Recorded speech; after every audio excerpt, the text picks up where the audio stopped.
Nah ini PR berat Bapak Ibu sekalian. Tapi insya Allah dengan semangat guyup kita menghubulkan, kata Pak Ronaldo, menghubulkan siapa? Membuhulkan ikatan-ikatan jamaah kita berbasis akidah Ahlus Sunnah wal Jamaah ala persatuan umat Islam. Karena kita satu-satunya ormas yang punya umat. Yang lain tidak ada umatnya. Betul kan? Ada persatuan, nggak ada umatnya. Ada ulama, nggak ada umatnya. Kita adalah satu-satunya yang punya umat. Maka siapapun mereka, kalau umat Islam berarti jamaah kita. Tinggal pinta infaknya. Dan mengaku umat Islam. Yang selanjutnya, Bapak Ibu sekalian, kalau Mas Sodi sudah saya sebutkan tadi, yang menarik katanya bahwa nanti Prof. Kang Idi akan bicara islahul ibadah, islahul mujtama, islahul adah, dan semuanya 7 islah yang dibawa itu sebenarnya merujuk dulu kepada yang awal apa? Al-islah ad-dini, islahul akidah. Ingat dakwah Nabi Syu'aib yang sangat ditentang oleh para inohong di Bojong bahula maksudnya dia yang bonek. Kenapa Nabi Syu'aib itu ditentang dakwahnya? Karena dia ingin mengkaitkan antara salat, antara iman dengan ibadah, satu. Lalu antara iman dengan kehidupan bernegara, kehidupan berekonomi. Ini ditentang oleh kaum kufar. Coba lihat dalam Al-Quran surat Hud 84 sampai 86. Apa kata Nabi Syu'aib? Ya qaumi u'budullaha ma lakum min ilahin ghairuh. Ini kan akidah ini. Wala tanqusul mikyala wal mizana. Dimulai dari reformasi masyarakat. Jadi tidak bisa islahul akidah terpisah dengan islah yang lain, ibadahnya dan lain sebagainya. Lempeng akidahnya, yang lainnya gampang. Bengkok akidahnya, bengkok saweh. Ini kita berat sekali di masalah ini. Belum lagi ada yang masih terbawa virus TBC, tahayul, bid'ah, khurafat, gitu TBC. T-nya tahayul, B-nya bid'ah, C-nya CH, khurafat. Tahu khurafat? Sasakala, dongeng, mitos.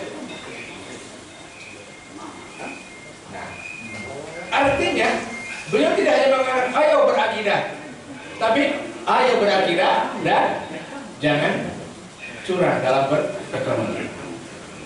Inilah kata Profesor Muhammad Imarah, akidah harus mewarnai apapun aktivitas manusia. Jadi iman yang mencetak karakter manusia, sehingga reformasi atau islahul akidah ini melebar kepada berbagai cabang kebijakan, aktivitas sosial, ekonomi, dan bahkan apapun ikatan relasional, alaqat apa saja harus merujuk dari al-akidah. Ya. Di Al-Azhar akidah ini jadi jurusan al-akidah, tapi tambah wal falsafah, akidah dan filsafat. Karena biasanya filsafat tidak bisa sempurna, filsafat yang benar harus pakai akidah dulu. Tapi orang yang berakidah harus kenal filsafat. Karena itu nggak bisa, dialektikanya akan ketemu Bapak Ibu sekalian. Ya, maaf saya tidak menguri karena saya bukan dosen filsafat di sini. Karena kayak pil, sapat, pil teh gajah, sapat teh buntung. Jadi filsafat teh itu langsung saya dimarahin oleh dosen filsafat UPI. Wah, iya cina. Mendekonstruksi filsafat. Artinya orang kafir menolak keterkaitan iman dan sholat dan iman dan aktivitas ekonomi. Apa coba jawaban audiens Nabi Syu'aib?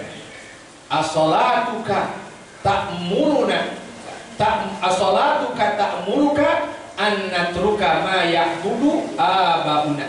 Satu. Kenapa sih sholat kamu kok menyuruh kami meninggalkan tradisi yang diselenggarakan oleh para nenek moyang kami? Itu akidah kan? Au an naf'ala fi amwalina ma nasya, atau kami beraktivitas, berdagang tentang harta kami ma nasya, sesuai yang kami inginkan. Jadi ingin terpisah antara ekonomi dan dakwah, ekonomi dan akidah.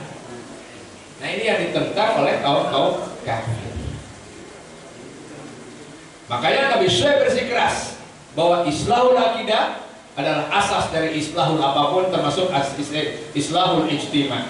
Ara'aytum in kuntu ala bayyinatin min rabbi wa razaqani rizqan hasanan wa ma uridu an ukhalifakum ila ma anhakum anhu in uridu illa islah mastata'tu. Maka semangat selamat kepada STIE Al-Islah, ini dosennya ada. Mudah-mudahan ini adalah STIE yang sesuai dengan visi Nabi Syuaib. Ya, Pak dosen. Karena sertifikasi dosennya wakaf, jadi itu bisa ngejawab. Responnya agak pelan. Saya tahu karena serdosnya agak wakaf ini. Perusahaan kopertais ya. Ditagih aja ke Pak Haji di kopertais ya. Nah, itulah makanya saya tukang dakwah, tapi karena lockdown maka semua ngelok enak. Dan saya baru 1 bulan sekali baru pegang lagi mic sekarang ini. Bayangkan suasana batin bahwa tanpa mic kehidupan tidak berarti. Mudah-mudahan kehadiran saya ke sini menjamah takhir 1 bulan untuk ceramah. Amin. Kajian ya, amin. Biar aman. Jamaah takhir be. Belum lagi dalam surat Muzammil Makkiyah, bahwa ternyata islahul akidah itu adalah misi utama para Rasulullah, para Nabi, para mursalin, ya. Yang mereka punya manhaj, namanya manhaj riyadah dan mujahadah, untuk membangun spiritualitas agar manusia itu soleh, agar manusia itu lurus.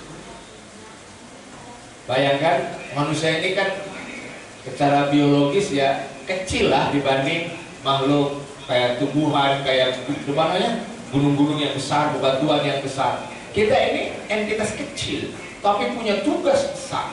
Nah, bagaimana kita bisa melahirkan potensi besar di tengah tugas yang besar, di alam yang besar ini? Maka harus melahirkan tadi mujahadah dan riyadhah, sehingga ya karakter personal manusianya adalah karakter Islamnya. Al-Quran menggambarkan manhaj riyadhah, manhaj mujahadah yang dilakukan oleh para nabi agar mencetak manusia yang sholih, sehingga mampu melahirkan potensi dan power yang besar dalam mengarungi tugas besar di alam yang besar, walaupun fisik manusia tidaklah sebesar makhluk-makhluk lain. Ya, ini saya temukan dari guru saya, Syekh Muhammad Imarah, Masya Allah. Dia anti PNS dan nanti juga honorer daerah Honda Tara. Tentulah. Kalau saya mah korban prinsip. Karena saya didoktrin oleh guru saya dari Ciawi Almarhum. PNS adalah al-babul akhir fi thalabi rizki. La menunggu rizki sampai jadi PNS. Jadi itu diri saya, Syekh. Jadi diri saya itu karena tidak ada rezeki kecuali PNS. Tolong hargai pilihan terakhir ini ya.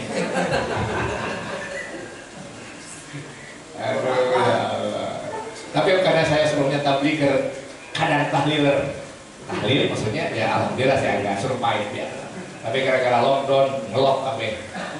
Wakaf semua, tidak yang wasol. Riyadhah dan mujahadah. Coba lihat dalam Al-Quran, ya ayyuhal muzammil qumil laila illa qalila nisfahu aw inqus minhu qalila. Ini yang menarik katanya. Renungan terakhir nih, karena waktunya mungkin udah hampir habis, bahwa bagaimana 13 tahun dakwah Makkiyah adalah produk dakwah yang fenomenal yang merekonstruksi manusia agar memiliki dasar hidup yang kuat, walaupun mereka dalam jumlah yang minim secara statistik. Kita tahu kan apa sih jumlah statistik muslim pada periode Makkiyah.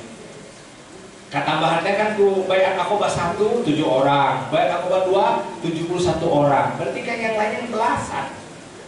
Tapi gimana jumlah sedikit melahirkan kekuatan yang besar. Makanya rumah Al-Arqam bin Abi Al-Arqam adalah madrasatun nubuwah. Saya kalau menerjemahkan madrasah nubuwah sekolah kenabian berarti sekolah jadi nabi kan? Hati-hati loh menerjemahkan kita. Madrasah nubuwah sekolah kenabian berarti sekolah jadi nabi. Dah sang nabi loh jadi sekolah tuh. Makanya saya akan ini adalah madrasah milik sekolah dengan manhaj nabi, metode nabi sebagai lembaga pendidikan Islam pertama yang didirikan dalam sejarahnya. Madrasah Nubuwah adalah tempat mendidik hati dan akal dengan akhlak Quran dan nilai Islami. Tatkala generasi Quran ini sudah terwujud dalam bentuk jamaah, kelompok, bahkan jadi ummah. Nah ini yang ummah. Ummah ini sudah periode Madaniyah, sudah punya ummah. Sebelumnya masih jamaah.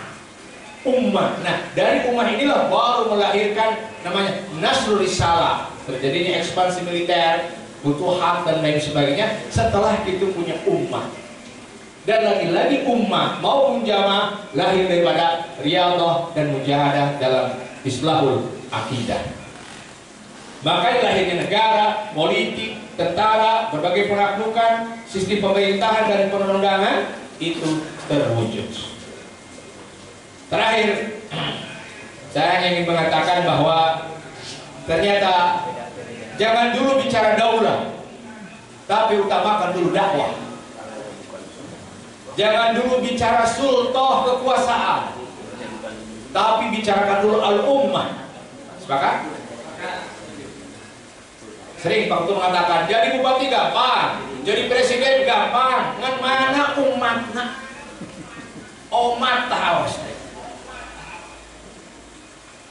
Kalau saya bukan ASN, mungkin saya harus nyalon gubernur 2040 sok ayeuna.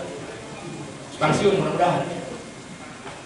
2040 menurut PTPN tim sukses saya bagian pendingin suasana hati dengan ingat ad-dakwah qabla daulah. Jangan berpikir negara tanpa dakwah, jangan berpikir sultah tanpa umat, jangan bicara politik dulu qabla tarbiyah, dan jangan dulu ingin merubah negara yang besar kalau belum ada taghyirun nafs, perubahan diri melalui tarbiyatul akidah, islahul akidah yang begitu mendalam sekali. Maaf karena saya bicara di depan macam-macam para tabliger dan mimbaris, memang itu rada ngesang gitu ya. Maklum sama macan biasanya saling ngintip dalil jeung heureuy. Termasuk heureuy saya sama Kiai Bogor sudah dikutip, berarti itu honornya harus masuk ke sumber pemberi honor. Awas, tidak berinfak dengan honor itu. Lihat, ada akibat di belakangan.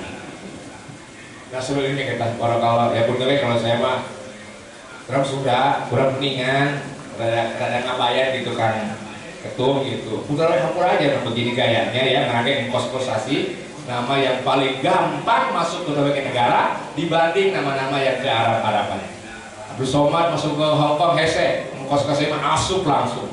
Ke Singapura aman, kemana-mana itu gara-gara Sunda. Nah ini makanya penting nama Sunda. Alhamdulillah nama kos-kosasi itu aman, safety dalam kegentingan apapun ya. Nyumput di Caang, insya Allah. Ya Pak, arifin berat. Ya, apalagi mukhlisin berat. Jahari jauh hari berat. Untuk kos-kosasi alhamdulillah paling aman insya Allah. Demikian saja, mudah-mudahan cukup kulturnya ya. Waalaikumsalam, dan barangkali materi saya yang di poin yang saya bawakan di grup itu baru sebatas definisi relevansi islahul akidah dengan pendidikan umat. Itu dan kebanyakan kepada bagaimana manhaj tarbiyah umat berbasis akidah. Saya kira nggak ada kontroversi, itu hanya kebetulan saya tadi tertarik dengan tulisan guru saya Syekh Muhammad Imarah bahwa tadi jangan bicara siasah sebelum tarbiyah, jangan bicara daulah sebelum ada umat dan lain sebagainya. Insya Allah ini dalam rangka PUI main cantik, main cerdas, dan hasilnya memuaskan di hadapan Allah, di hadapan umat dan diri kita yang sama-sama kita mencintai kemenangan Islam berbasis doktrin Kiai Ahmad Sanusi maupun Kiai Haji Abdul Halim. Barakallahu li wa lakum. Demikian dulu dan saya serahkan ke moderator. Barakallahu.